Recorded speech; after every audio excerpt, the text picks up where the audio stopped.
E aí partimos propriamente para falar das teorias que vão nos servir aqui, né, nesse segundo momento de aula, de base para pensarmos o que é o ser humano a partir dessas duas perspectivas opostas. Então já falo para vocês, essencialismo é oposto ao existencialismo. Então, como eu disse para vocês, o meu esforço agora é para tornar essas duas teorias compreensível da parte de vocês. Então, eu vou conversando com vocês e aí quando eu digo conversando mesmo, eu vou fazer a leitura de algumas partes de textos para a gente conseguir entender o conceito, mas eu quero escutar vocês, tá? Então, se não entendeu, me falem, nós vamos trocar ideias aqui para conseguir entender essas teorias. E aí vamos começar com o essencialismo. A palavra essencialismo vem de quê? Essência, né? Então, o essencialismo vem da palavra essência.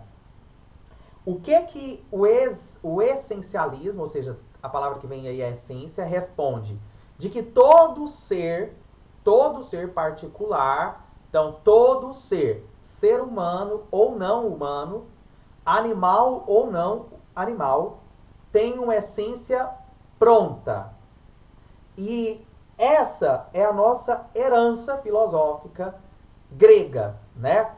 Eu disse para vocês na nossa primeira aula e vou repetir que não dá para entender a formação do pensamento humano e até mesmo entender como que as relações humanas atualmente se configuram, como que a gente configura as relações sociais.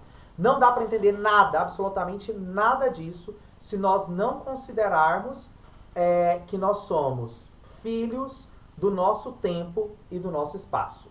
Se eu sou filho do meu tempo e do meu espaço, enquanto pessoa ocidental, então se eu sou filho do meu tempo e do meu espaço, a minha localização geográfica, ou seja, o espaço que eu nasci na região centro-oeste do Brasil, e a minha localização tempórea, né, temporal, eu nasci historicamente no final do século XX e transição para o século XXI. Então, tudo isso limita as minhas circunstâncias que me faz filho do meu tempo e do meu espaço. Filho do tempo e do espaço, filho da história. Então, quem fala isso é o filósofo Hegel, de que todos os indivíduos são filhos do seu tempo, espaço, que ele chama de espírito, como se fosse a história da nossa época, o espírito que paira na nossa época. Não tem nem nada a ver com o espírito de religião. É espírito o quê? As ideias que pairam na nossa época. Então, não dá para a gente considerar isso e entender que, localizando o sujeito aonde ele nasceu, aonde ele foi, ele cresceu, a educação que ele recebeu, considerar que ele vai ser filho das circunstâncias, tempo e espaço. Como eu disse para vocês, não uma circunstância determinante, porque se for determinante a gente acha que não dá para mudar, acha que não dá para melhorar, mas circunstâncias que desenvolvem o sujeito até ali. E aí, aqui, eu quero chamar a atenção para vocês para saber que, se eu nasci... Professor, isso daí que você tá, isso Pode aí que você falar. tá falando é o essencialismo? Isso, da essência. Eu vou Do dizer... Não, tempo, da temporal? então, peraí. Essa primeira é uma parte para eu dizer para vocês o seguinte. Como nós nascemos nesse tempo e nesse espaço, nós estamos aqui nesse início do século XXI, no mundo ocidental, né, nós fazemos parte de uma construção cultural ocidental, né, nós não somos orientais, China e Japão, por exemplo, são orientais.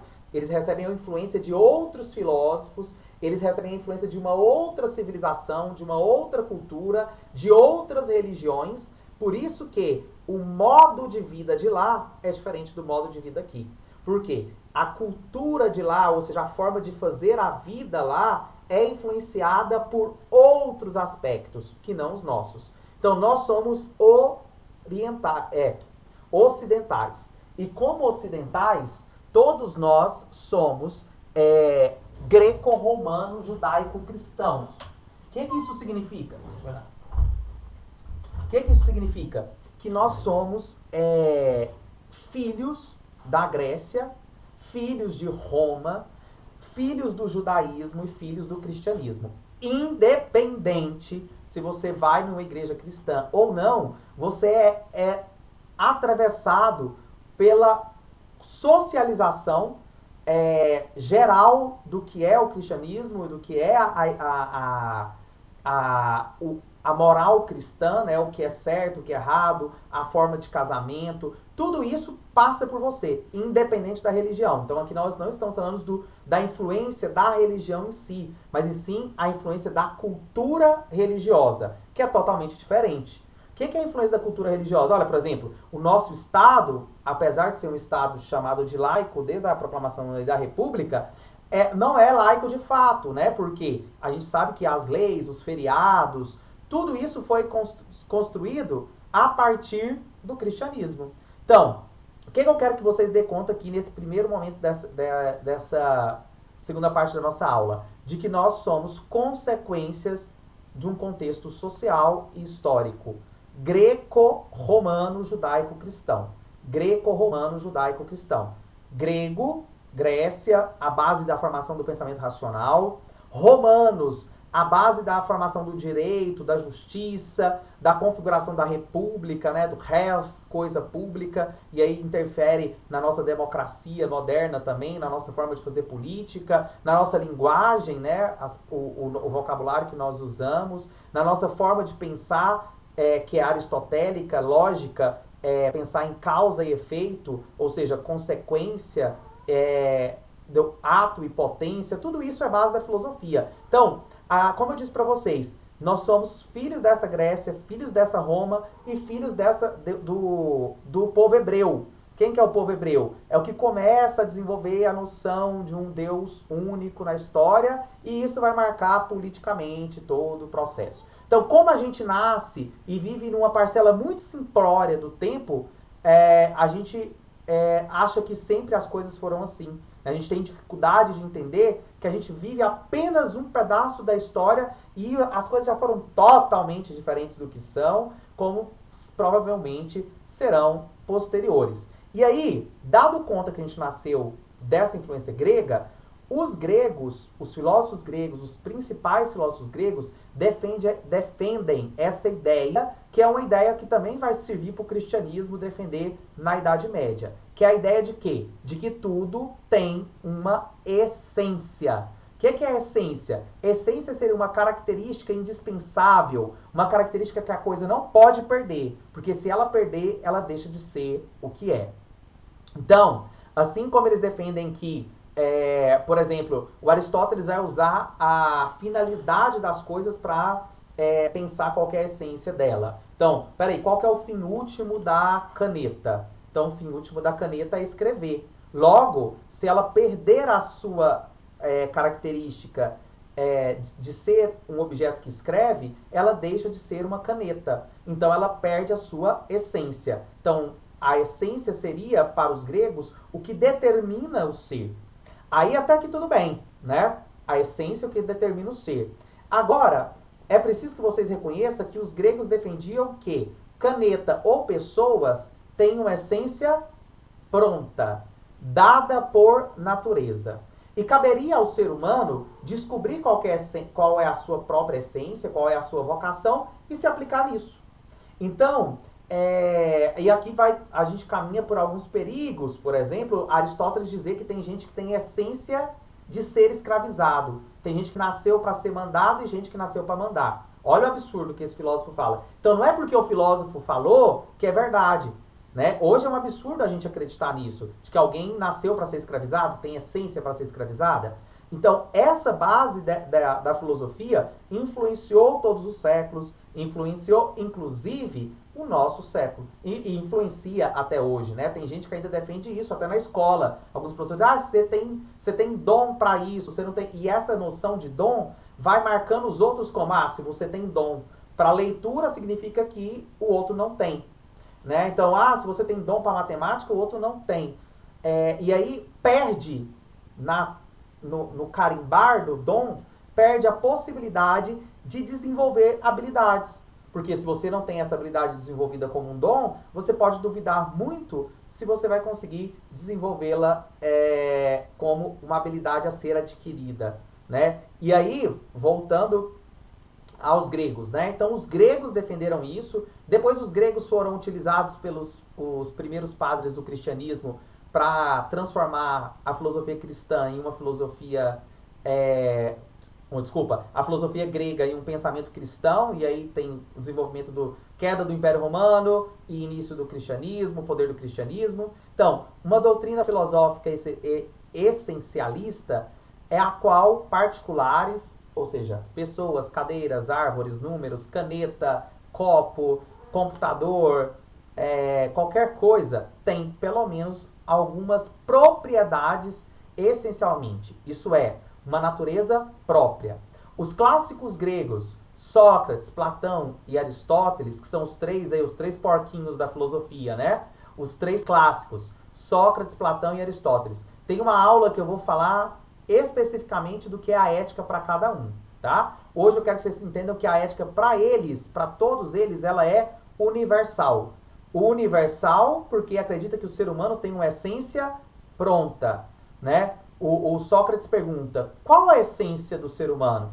Aí ele diz, a essência do ser humano é pensar, né? Então, o pensamento, a razão, é o que nos faz gente, né? Se eu uso a razão, eu sou gente. Então, a noção aí de responder quem é o ser humano? Um animal racional. Essa resposta que a gente dá sem pensar, né? E aí, como eu já marquei no início da nossa aula, nós somos animais racionais? Sim. Mas antes de sermos animais racionais, nós somos animais impulsivos, que agimos por impulso, que agimos também por natureza, né? E aí os Sócrates, Platão e Aristóteles vão dizer que quanto mais próximo da natureza você for, mais selvagem você é, né? A noção aí de que o que faz a gente ser humano é atender à lógica racional. Então, quem não aquela grande divisão, né? Razão e emoção.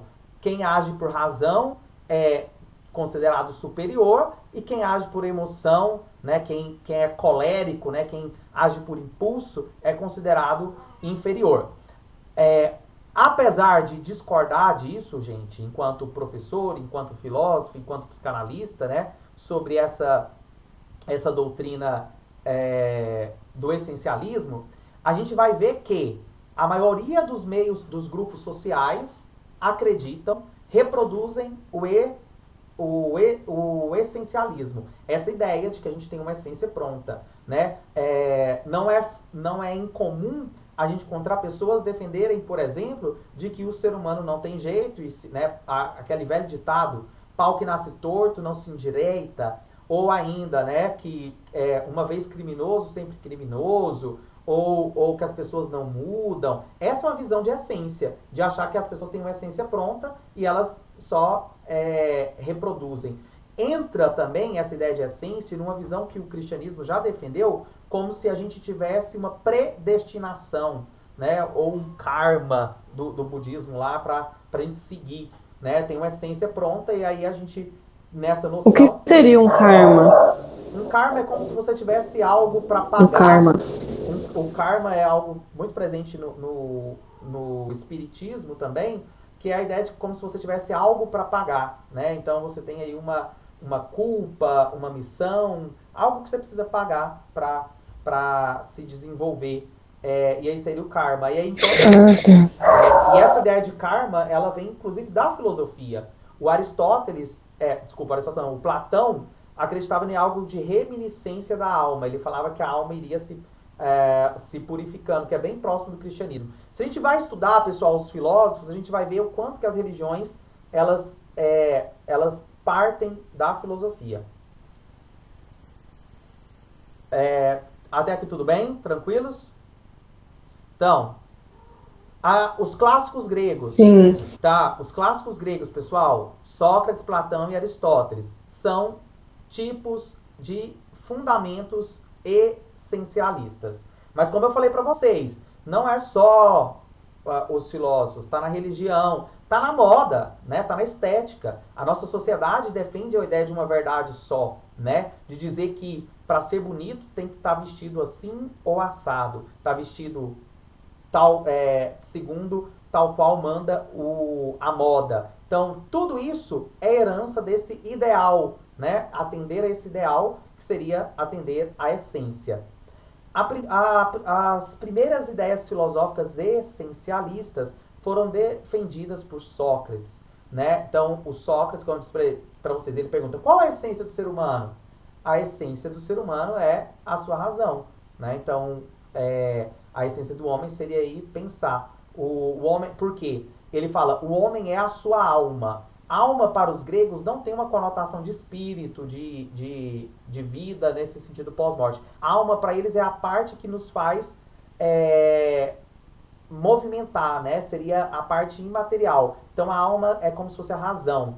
Então, quando ele diz o homem é a sua alma, o ser humano é a sua alma, ele está dizendo que o ser humano é aquilo que ele pensa, né? E aí o Buda vai encontrar também que esse pensamento de Sócrates, né, o budismo, que é um meio também de fundamento ético, filosófico, vai dizer que o Siddhartha Gautama, que é o Buda filosófico, né, diz: olha, a mente é tudo, o que você pensa, você se torna. Não no sentido barato aí das literaturas de livros de autoajuda, essas enganações de coach, né, de que o pensamento vai... Esforce o seu pensamento que aí você cria uma nova realidade. Não é nesse pensamento barato, não. É entender que as coisas partem de uma lógica de planejamento, de uma idealização. Então, por isso que o Sócrates vai dizer aí que o ser humano é a sua razão. O ser humano é a sua alma, a sua mente, o seu pensamento. É dele também a frase: uma vida que não é pensada não é digna de ser vivida. E eu já trouxe essa frase aqui no curso para vocês, né? E ainda questionei vocês: vocês acham que é isso mesmo? Quem não pensa não merece viver? As primeiras ideias filosóficas essencialistas foram defendidas por Sócrates. Mas todo mundo pensa. Eu acho. Não tem É, como, hein? então, será que todo mundo pensa mesmo? Será que todo mundo pensa antes de agir? Ou, Não, Não, assim, ou antes de ainda, agir, talvez não, ou, mas é que o ou, pensamento, ele já vem embutido em nós. É. Então, mas ele veio embutido em nós, será? Se você não tivesse tido contato, e a gente já discutiu isso, se você não tivesse tido contato com nenhuma socialização, será que você conseguiria pensar? Ou o seu pensamento foi ensinado? Né? A gente... É, É verdade. então, se você não tivesse linguagem, você não tinha como pensar, né? Quando eu digo para você: pense em uma coisa que não existe. Você vai fazer o seu esforço que foi e vai me dizer algo que não existe. Vai lá, tenta. Tenta. Foi quem falou? Foi a Gabriele? Foi? Foi. Gabriele, tenta me falar uma coisa que não existe. Pensa em uma coisa que não existe e fala ela pra mim. Não, mas se não, O que não que você... existe. que não existe que você inventou? Cortou, não escutei? Um, Tijolo com cabelo, com alguma parte do corpo, olha alguma só. trem assim. Um tijolo com cabelo e com pernas, né? Então, vamos imaginar nessa lógica aí. O que que você... Isso.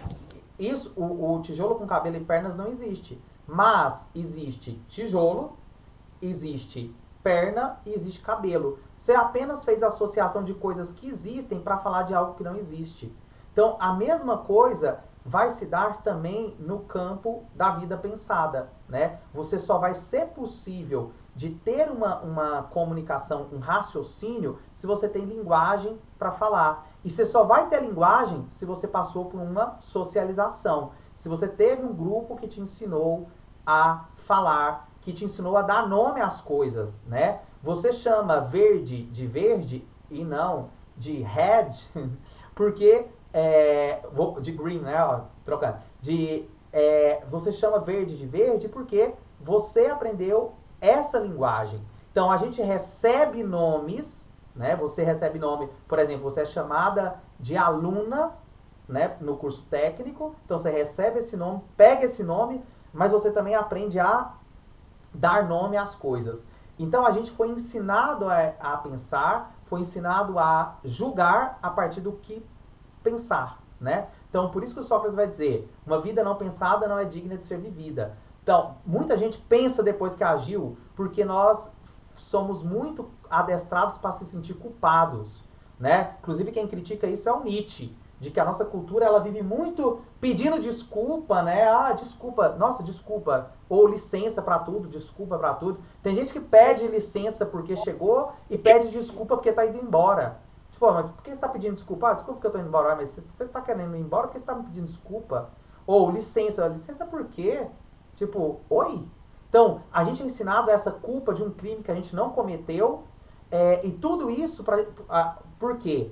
A gente age e depois pensa, depois se sente culpados, né? Como, na verdade, a lógica, o Sócrates que fala isso, a cabeça está acima do coração para que você pense primeiro, depois você sente, né? Então, mas na lógica de Sócrates, não estou dizendo que eu concordo, só que eu estou dizendo aqui para vocês, os princípios do essencialismo defendidos por Sócrates, argumentados nos diálogos de Platão. Então, olha só, o Sócrates não escreveu nada, tudo que a gente sabe foi escrito por Platão, e inclusive também nas atribuições metafísicas, porque vai acreditar que existe um mundo fora do mundo que a gente vive, que seria um mundo ideal, né? Seria aí a mesma coisa da Matrix, lá de uma ideia de Ô, fora. professor, Oi. mas a maioria dos pensamentos não é causados por desejos, não? Aí você foi freudiano, lacaniano. Quem vai trazer a ética do desejo é a psicanálise, tá? Hum, Inclusive, para esses filósofos da essência, os desejos devem ser negados. O próprio Platão mesmo vai dizer que quem atende desejo é selvagem. Quem atende desejo vive escravo do desejo. Isso quem fala é Sócrates.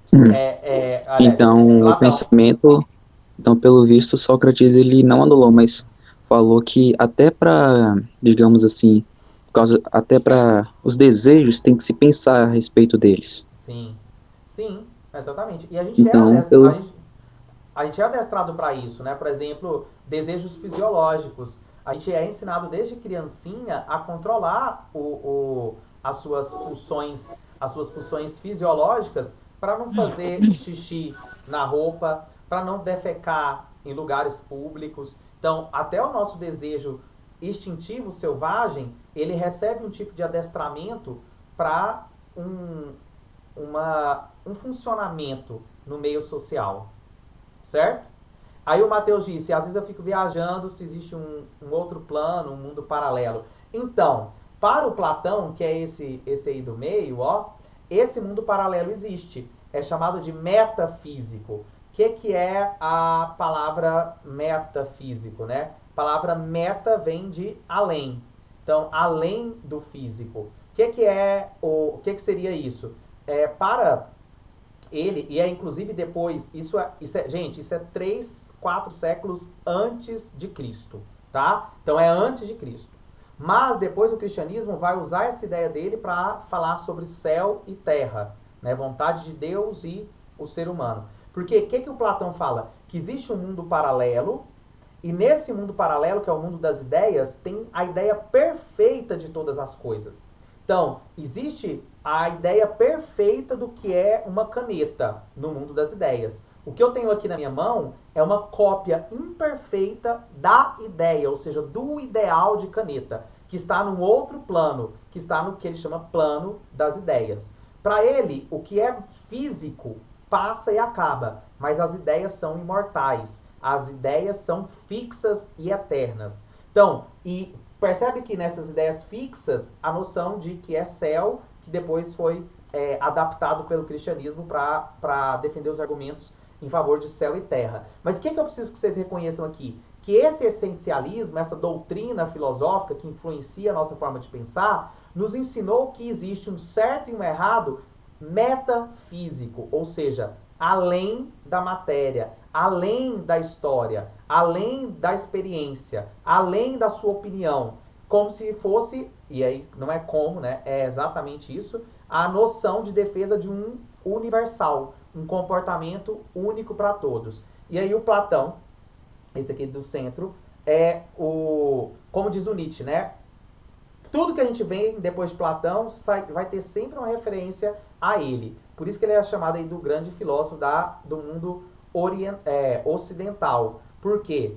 O Nietzsche fala que depois de Platão, toda a filosofia é uma nota de rodapé dos seus textos, porque é ele que inaugura essa estrutura de pensamento racional que nós reproduzimos, tanto na ciência, quanto na escola, quanto na cultura e também nas religiões dominantes, né, nas religiões principais que trabalham aí com a ideia de que existe um certo e um errado universal.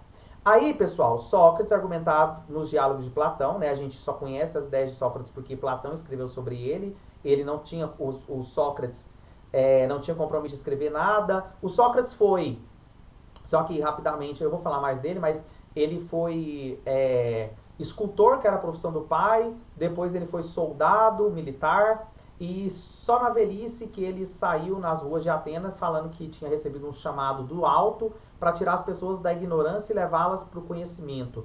E ele não tinha compromisso de escrever. O que a gente sabe sobre ele foram os seus discípulos que foram escrevendo. Então, inclusive com atribuições aí da metafísica, de falar de que existe um plano fora da matéria. E por fim, teorizar, ou seja, criar uma teoria. Professor, Oi? só pra falar aqui, Sócrates, quem que era discípulo de quem? Tipo assim, Platão, Sócrates, O Sócrates o Sócrates é o que vem primeiro.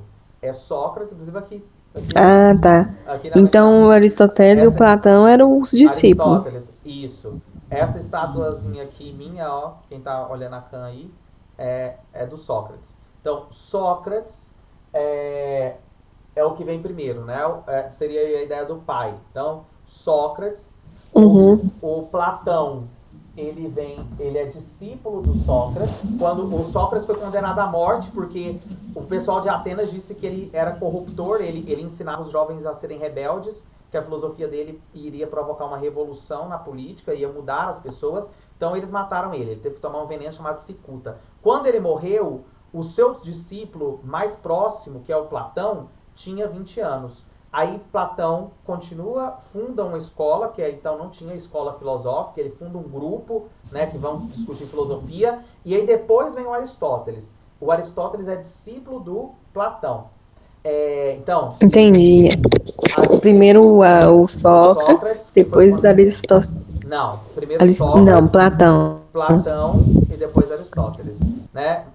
Sócrates, Platão e Aristóteles.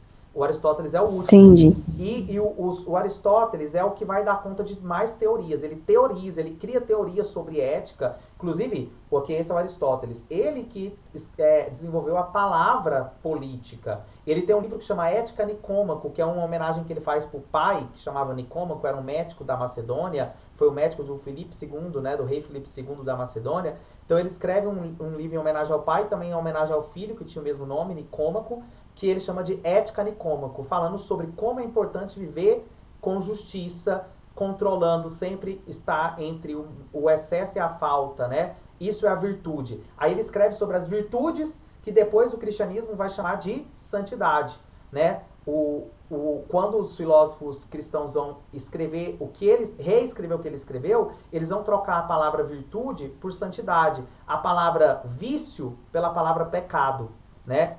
Toda a teoria aí desse funcionamento de vício e de virtude, ou no ensinamento religioso, pecado e virtudes, né, é desenvolvido a partir das noções dessas críticas de ética dele. Inclusive, quando ele critica os vícios, né, o que depois a Idade Média fundamentou bastante sobre os pecados capitais, eram os vícios humanos, né, na visão da filosofia. E ele vai dizer que a virtude está em encontrar o meio caminho. Se eu sou corajoso demais, eu vou entrar numa briga que eu não dou conta de ganhar. Se eu sou corajoso de menos, eu sou covarde. Então a virtude, ela está no meio termo, né? Nem de mais, nem de menos. Já disse e vou marcar de novo. Para o Aristóteles, o que é de mais passa e o que é de menos falta. Ou seja, pessoal, essa noção que começa aqui na racionalização do Sócrates, passa pela visão de dois planos, de mundo real e mundo ideal, do Platão, chega aqui no Aristóteles e vira teleologia. O que é o sentimento o conhecimento teleológico, é de que tudo tem uma finalidade. Então, se tudo tem uma finalidade, qual que é a finalidade do ser humano? Na hora que eu for falar do Aristóteles, eu vou entrar nessa ideia aqui de qual que é a defesa dele. Não percam, nas próximas aulas vocês vão saber o que, que é a finalidade do ser humano para O o Aristóteles. Pode professor, falar, pode falar. eu pensei que os sete pecados capitais viesse da ideia da lei mosaica. Tem referência também, Porque a lei mas mosaica foi dada há 1300 anos antes de Cristo, não? 1.300 anos? Eu não sei Sim. a referência, mas boa parte do que o Aristóteles argumenta, sobretudo, né, como você combate um vício é, com uma virtude, né? Esse é um pensamento do livro dele, política, ética a Nicômaco. E aí, como eu coloquei, depois, quem vai escrever bastante aí sobre os pecados, né? Pecados capitais, pecados cardeais, vão ser os filósofos da escolástica, que são filósofos que reescrevem as teorias do Aristóteles, só que com uma interpretação cristã, judaico. Mas, o professor, isso, o senhor está correto. Mas eu pensei que a lei mosaica ela viesse por Moisés, correto? Aham, sim. Mas, a, Moisés. mas, mas os vícios. Ah, não, Os, os vícios, sim, o senhor então, está correto. porque a visão de. É o que eu tô falando. O vício ele é transformado em questão de pecado, né? Por quê? Apesar da experiência do povo hebreu ela ter acontecido e não ter acabado, né? Assim, ela se manteve de tradição em tradição, porque inclusive esse é um princípio do hebreu, né? Do povo hebreu, de passar os seus ensinamentos, a forma de você viver para os seus filhos, né? Que a gente chama de da transmissão da cultura. Ensinamento de Torá. Exatamente. Quando os primeiros clãs, né, do povo hebreu, eles tinham essa missão. O pai de família, ele era sempre o sacerdote do clã, e ele, inclusive, a Bíblia, ela aconteceu aí, né? Primeiro ela foi contada, eles falavam, para depois ser escrita. E aí, no final do dia, os pais tinham essa obrigação de falar da história da salvação e de ensinar os filhos os certos, os 10 mandamentos e assim por diante. Mas a noção específica de delimitar teoricamente, ou seja, com teoria do pecado, o que vai ser o pecado, é uma construção a partir da filosofia e é muito novo. Foi lá no século IX, entre o Sim, século, porque entre o século IX e o século XIII, que é o movimento exatamente. chamado escolástica. Porque você falando aí, digamos assim, a filosofia é realmente muito nova. A gente tem base das experiências das primeiras civilizações também, né? A gente tem a base da organização babilônica, né? A visão de leis, e como eu disse, aí o Império Romano aprimora muito o que seria leis, o que é julgamento, o Senado, um cano, né? Como funcionar uma sociedade. Então, vem todo desse desenvolvimento paulatino, lento, né? Apesar de a gente, igual, tô falando aqui, estamos falando aqui de questões de séculos para séculos, né? E aí, quando eu falo séculos, nem todo mundo dá conta do que de fato é um século, né? E nem todo mundo dá conta de lembrar de que você provavelmente não vai viver um século. E se você vive um século, você passa boa parte desse século da vida sem ter uma noção do tempo em que você está vivendo e das ideias predominantes do seu tempo. Então, como eu coloquei, e vou colocar de novo, a gente vive uma parcela pequena da história e a gente pouco dá conta sobre essa cronologia, né? Entender, por exemplo, de que o ser humano vai ter linguagem, né? O animal, o homem sapiens sapiens, a gente vai ter linguagem e comunicação pouquíssimo tempo. A maior parte da história é uma história sem linguagem, né? A história da existência de nós seres humanos, né? Enquanto selvagens, e aí pegando a noção darwinista, muito, mas muito, muito, muito, muito, muito, muito, muito tempo para que uma coisa mude, né? Para que essa transformação aconteça. A base da evolução genética, né? A adaptação, como que as coisas mudam? Adaptação e modificação. Então a gente vai adaptar a vida e vai modificar a vida para conseguir existir, né? Então, como eu falei, esse até mesmo algo que é distinto selvagem, que marca a nossa forma de funcionar, que é uma forma de quê? De buscar continuar existindo e transformando tanto com o trabalho, né? Quando a gente cria carros, cria prédios, cria internet, por exemplo, para facilitar essa vida, né? Para tornar essa vida possível. Então, para confrontar essa noção de uma essência pronta, eu vou apresentar para vocês ele, que eu já trouxe uma frase dele no início do nosso primeiro momento de aula, o pai do existencialismo, o francês Jean Paul Sartre. Essa fotinha ele tá mais bonitinha que a outra, não tá? Concordam? Um charutinho ali, uma xícara de café. Ele vivia muito nos cafés. A questão de chamar café filosófico começa com esses filósofos da França e também alguns filósofos ingleses que encontravam nos cafés da Europa. Fazendo café, então. E ele se encontra, a esposa dele também era filósofa, né? Não, eles não se chamavam de esposa, assim, não é certo chamar, porque eles não viviam, eles procuravam viver fora da lógica social. Então, para eles usar a palavra casamento, esposa, esposa, era um compromisso com a sociedade, e eles falavam um compromisso de amor entre os dois, que ia além das configurações sociais. Essa filósofa que fez essa parceria amorosa e de trabalho também filosófico com ele, é chamada de Simone de Beauvoir, né? Simone de Beauvoir.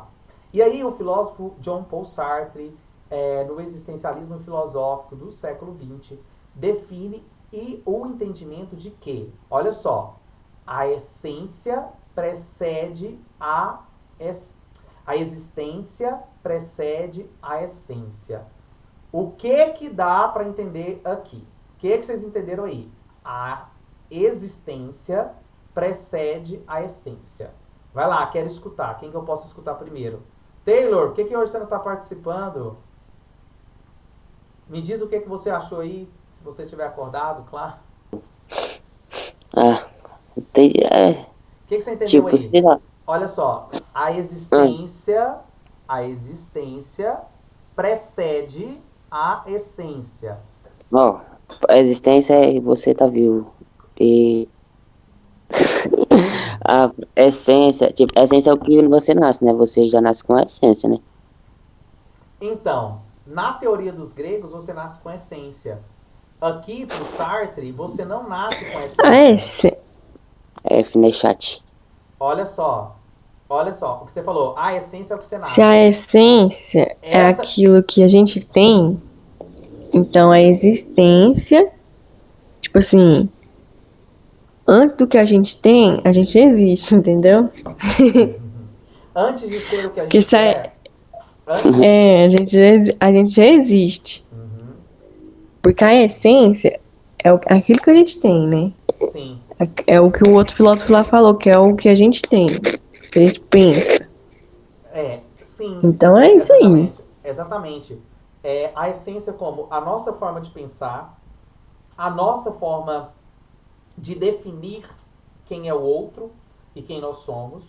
Então isso faz parte da sua essência. Para os gregos, essa essência nasce com você.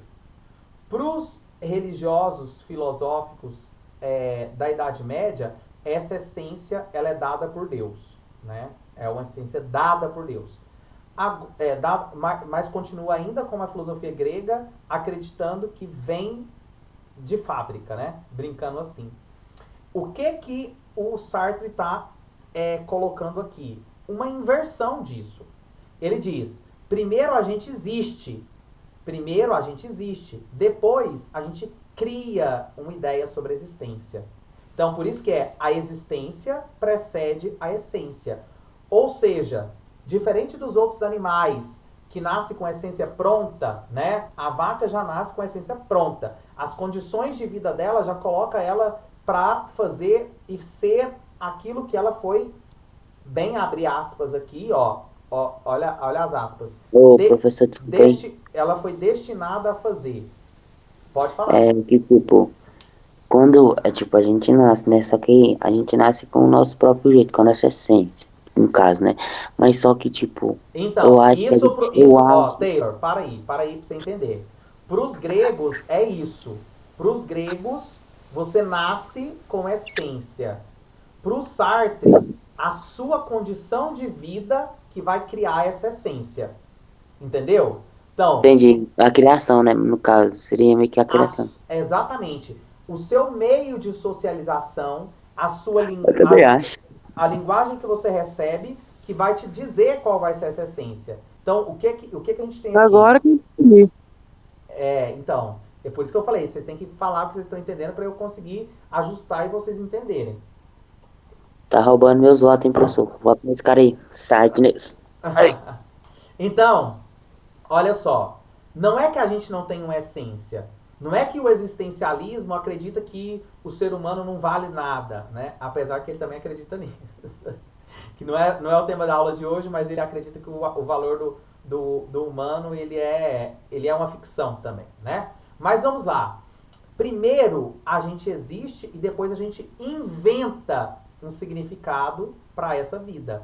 Então, para ele, a vida em si, olha só, eu vou usar bem essas duas palavras aqui. Então, se dê conta de quê? Letra de médico, só faltou. Então, se dê conta o seguinte, pessoal.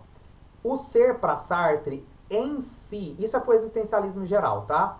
Em si, ou seja, o que é o em si? É a coisa fora da minha mentalização, da minha consciência sobre ela. Então, para ele, em si, as coisas não têm sentido. Ou seja, não tem essência. A essência das coisas vão ser sempre a tomada de consciência dela. Então, por exemplo, né, imagine o seguinte, imagine que essa caneta aqui, em si, ela não tem significado nenhum. Ela é uma caneta, iguais a 100 mil outras canetas. Então, em si, essa caneta nada significa, sentido nenhum essa caneta tem. Mas, para mim, ou seja, para si, olha a diferença. A coisa em si e a coisa para si. Então, em si, ela não tem nenhum significado, ela não tem nenhum sentido, ela não tem nenhuma finalidade, ela não tem nenhuma importância. Em si, nada tem sentido para o Sartre. O que as coisas têm sentido? Para si. Porque para si, você foi formado por uma cultura, você foi formado por um sentido que você dá valor de presente. E essa caneta eu ganhei de presente. Então, quer dizer que, por ter sido adestrado por um sentimento cultural, um sentimento coletivo, de dar valor em quem dá presente, de gratidão e qualquer coisa que seriam aí, valores sociais que a minha cultura instalou em mim, eu dou um sentido próprio para essa caneta que em si não tem nenhum sentido. Então, conseguem ver a delimitação de diferença entre o que é o ser em si e o que é o ser para si? Humanas está ficando mais difícil que exatas. Eu tô avisando para vocês. Tem que acompanhar o raciocínio. E não é difícil, é fácil entender. Por exemplo, em si a caneta não tem sentido, ela não tem significado. Mas se eu tomo consciência dela, se nesse momento e se em algum momento eu construí, eu elaborei algum valor sobre ela, ela vai ter não o valor dela. Então, dado por natureza, nada tem essência. A essência das coisas é sempre um para si. E esse para si pode ser cultural, pode vir da coletividade, né? Poderia ser, por exemplo, se eu nasci na Índia, para mim a vaca é sagrada, ou seja, para si. Em si, a vaca é sagrada ou não é? Em si, a vaca não é nada. Agora, para a minha cultura indiana, ela é sagrada. Ou para a cultura ocidental, ela pode ser uma fonte de leite, uma fonte de carne, uma fonte de couro. Então, veja como o ser muda. Ou, melhor, como que o sentido do ser muda. Não em si, mas para si. Em si e para si. Vou repetir bastante esses dois conceitos, em si e para si, para vocês diferenciarem aí. Que o ser, ele tem, para o Sartre, em si ele nada é. Ele nada entende, ele nada faz. Agora, a consciência é a realidade do ser humano. Olha que forte. A consciência é a realidade do ser humano. O único ser consciente do mundo. A frase significa que o ser humano, primeiramente, existe, se reconhece, surge no mundo e que só depois se define. Então, primeiro a gente existe e depois a gente define. A gente define se a gente vai acreditar naquele tipo de deuses ou não. A gente define se a gente vai usar roupas X ou Y. Então, tudo para o Sartre primeiro existe, por isso a teoria dele chama existencialismo. O que é existencialismo? É colocar a existência antes da essência. Primeiro existe e depois cria a essência. Volto a dizer, não é que Sartre abandona a ideia grega de que as coisas não têm essência. Não. Ele só está dizendo que essa essência ela não é em si. Ela é uma essência para si.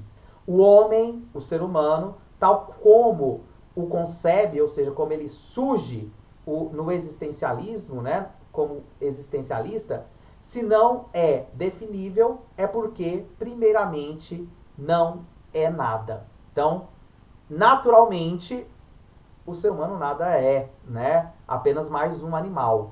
Mas como a gente tem história, a gente tem religião, a gente tem cultura, a gente estruturou algum sentido e algum significado para si, sobre o ser em si. Vamos lá, comentários? Então, você pode repetir essa última frase? O que você falou? O que a gente aprendeu, a gente adere, né? A gente adere para nossa vida. Lembrando que você tem a liberdade e a possibilidade de validar ou invalidar o que você recebeu da sua cultura. Também, né? Em alguma medida, não toda, né? Não tem como você negar algumas evidências que são da sua condição social. Aí o Matheus fala, os brasileiros o futebol é sagrado. Não, então, pro brasileiro, em geral, o futebol é sagrado? Sim. Se a gente for pegar em geral, a maioria das pessoas tem o futebol como algo importante, gostam de Copa do Mundo e tal. Vai haver pessoas que são brasileiras e não gostam de futebol. Então, peraí, não é da essência do brasileiro, mas é da cultura dominante. Então, não é porque muita gente acredita que a coisa passa a ser também, né? Então, tem que se relativizar essa noção aí. Mas vamos lá, a essência como pro existencialismo, que o Matheus colocou no chat. A essência vem tipo do aprendizado, né? Tipo, eu gosto do tipo de vocês colocam um tipo nos lugares que eu não entendo, mas vamos lá. A essência vem do aprendizado que nós já marcamos aqui, que todo aprendizado, toda educação é também uma adestração, né? Uma adestração, é uma brincadeira, para falar do adestramento para cumprir as regras. Então, em alguma medida, a gente pode transgredir, só que existe um mecanismo, que é o que Foucault traz, né? De vigilância e punição. Você pode até transgredir, mas você vai ser punido e vai ter que receber as consequências disso. E por isso que nós já marcamos, desde o início da nossa aula, eu falei aí como que para o Sartre a vida ela é feita por escolhas e a angústia de fazer essas escolhas. Então Sartre diz que o humano é um ser consciente e o valor é a forma de ser da consciência. Olha só, o ser humano é um ser consciente, então porque ele toma as coisas para si, ele cria significado das coisas que em si nada tem significado. E o valor, ou seja, o que eu valorizo é a nossa maneira de ser da consciência, de fazer essa consciência. Os valores não são, portanto, referentes à essência dada por natureza, e sim, os valores são construídos a partir da existência, construído, como vocês já marcaram aí, a partir da nossa cultura. Com isto, os conceitos morais são relativos. O que é relativo? Que mudam, que transformam, que modificam aos aspectos históricos e sociais. Então, a Simone de Beauvoir, que é a esposa dele, Tem uma frase que ela fala sobre isso, que foi até problematizada no Enem, aí, acho que há uns 3, 4 anos atrás, porque as pessoas não entenderam a partir da filosofia e levaram para um lado que não tinha nada a ver, né? Um lado de disputa de gênero, que não era... Era pelo contrário, ela estava mostrando uma outra coisa, que é o quê? A frase dela, lembra lá? Ninguém nasce mulher, se torna. O que ela estava querendo dizer? Que os valores que as mulheres recebem na sociedade de inferioridade, que é o valor que a mulher é colocada na história do mundo ocidental, né, de colocada como o segundo depois do homem, né, a mulher como submissa ao homem, não é da natureza. Isso é construído socialmente. E aí ela diz, não se nasce mulher, se torna. Ou seja, em si, a mulher não é inferior, mas historicamente ela é inferior por uma construção do que é se tornável, né? Ou seja, do que é dado, do que é transformado pela construção cultural. Então, quando a frase da Simone de Beauvoir falava disso, né, não se nasce mulher, se torna e viraram o que virou na internet aí, as pessoas não entendendo de filosofia e começaram a criticar, dizer que, né, tipo, como se estivesse influenciando mulheres a não serem mulheres, homens a não serem homens, não é sobre isso. Mas a frase dela é, dê conta de aceitar que o que fala sobre homem e o que fala sobre mulher é uma construção social, né? E aí, o machismo, que é o que marca aí a construção do nosso mundo o nosso mundo atual, na nossa contemporaneidade, o machismo que é colocar, né, até a gente chama aí pátria, chamando o país de pátria. O que é pátria? É o que é pai, né? Vem de pai, de patriarcado. Então essa visão do patriarcado, que é uma construção cultural de séculos e séculos, desenvolve a mulher como inferior e o homem como superior. Inclusive para o próprio homem, e o machismo é muito tóxico, né? Porque o homem não pode ter sentimentos. Se ele tem sentimentos, ele é mariquinha, ele é mulher. E a mulher, ela não pode ser forte, que ela tem que ser sempre sentimentalista. Então, isso é uma construção não da natureza, mas da cultura. E é isso que a Simone quer falar a partir do Sartre aqui, né? Os valores que nós criamos para as coisas, para as pessoas, é histórico e social, não é de natureza. Então, essa consciência que a gente passa a desenvolver para avaliar as coisas, a existência que nós construímos, ela é uma existência artificial. Vamos avante no raciocínio. Então, em sua concepção, o valor e vontade têm a mesma estrutura de ser. Então, estrutura de ser, forma, né? Vontade e valor. Ao afirmar isso, o Sartre, está se referindo à noção de falta. Como assim? Aquilo que falta, o vazio, aquilo que você ainda não tem.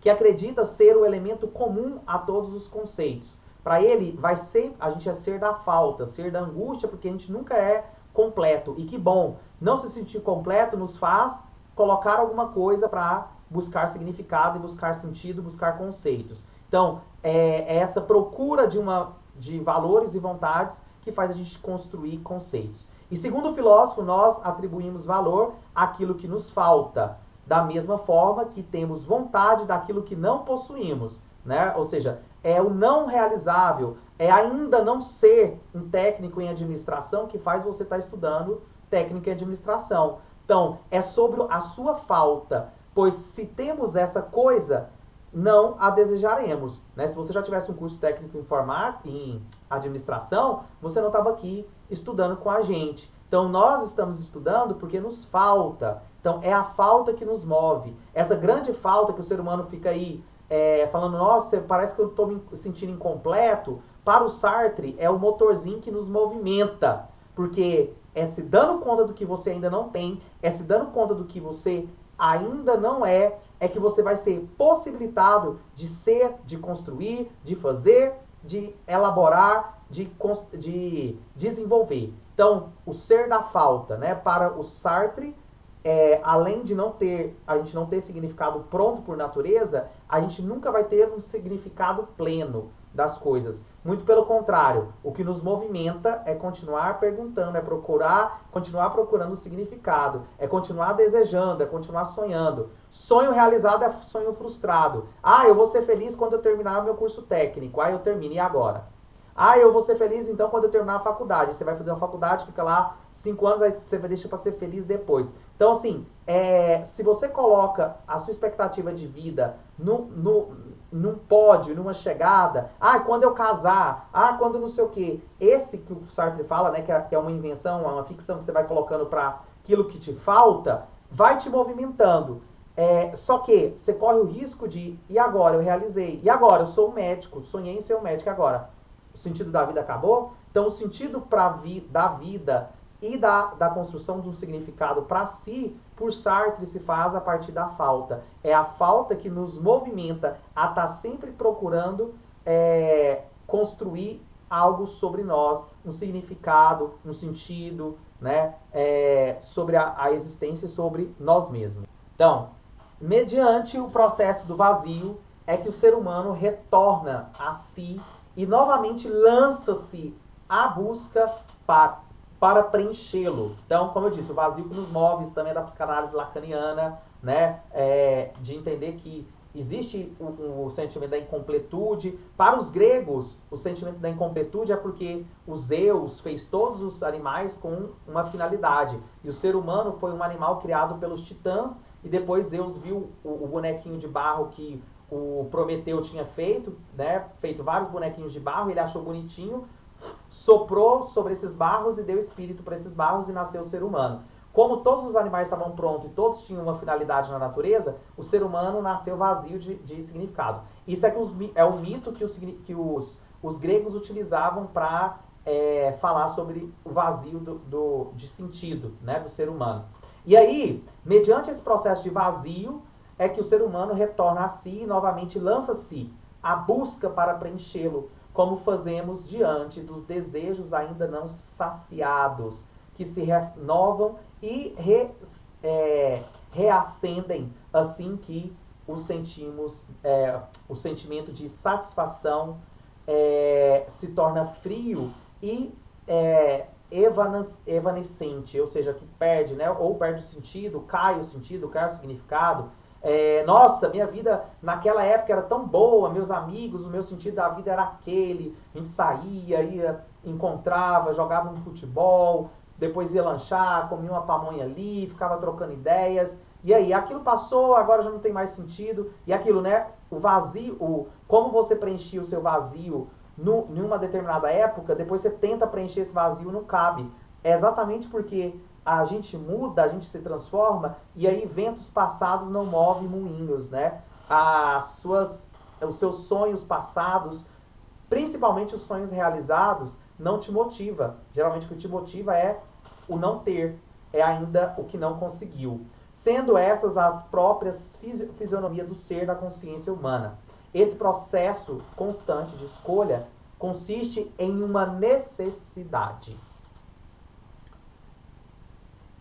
Mediante o processo do vazio é que o ser humano retorna a si e novamente lança a busca para preencher. Já é isso. Para Sartre, não há nada em que possa eximir o humano da sua condição de ser livre e, consequentemente, a sua condição de responsabilidade diante dos seus atos. Então, para ele, a gente pode tudo, a gente pode fugir de tudo, menos da liberdade, que é o que dá a escolha, né? A grande angústia para ele começa aí. A gente pode até escolher não escolher, mas até escolher não escolher é uma escolha. Eu já lancei isso aqui para vocês na aula passada. Sartre diz que a pessoa humana é condenada a ser livre, que eu acabei de dizer. Ou seja, escolher um sentido, um significado para o mundo que em si não tem nenhum sentido previamente definido. O mesmo se dá sobre os valores. Cada um elege por escolha os seus valores morais. Para o Sartre, se você escolhe pegar um sentido pronto, você está agindo de má fé. Por quê? Você está correndo da possibilidade de fazer escolhas. Então, segundo Jean Paul Sartre, a má fé é a adesão por valores ou por sentidos pré-determinados, pois isso seria uma covardia humana, que ao invés de elaborar os valores e sentidos, vai procurar o quê? Reproduzir o que já foi elaborado para você. Então, Sartre considera o valor universal uma abstração irreal usada com a finalidade de manipular a consciência e a realidade humana ao longo da história humana. Legisladores morais de todos os tipos evitaram a liberdade humana em nome de um poder absoluto e da exploração. Sua ação sempre foi facilitada pela angústia existencial que sentimos frente ao nada de nosso ser. Ou seja, como faz angústia a gente ter que escolher, a gente escolhe acreditar no que disseram para nós sobre a vida. Então, para ele, isso é covardia, isso é chamado de má fé. Para fugir dessa angústia, abrimos mão da liberdade e de qualquer maneira externa que nos seja oferecida pelos moralistas de plantão, né? É isso. Primeiro vocês vão fazer uma organização aí de duplas, né? E vão fazer a parceria aí. Pode usar o WhatsApp, né? Para vocês fazerem essa comunicação entre vocês. Mas o que é o trabalho aqui? Simples.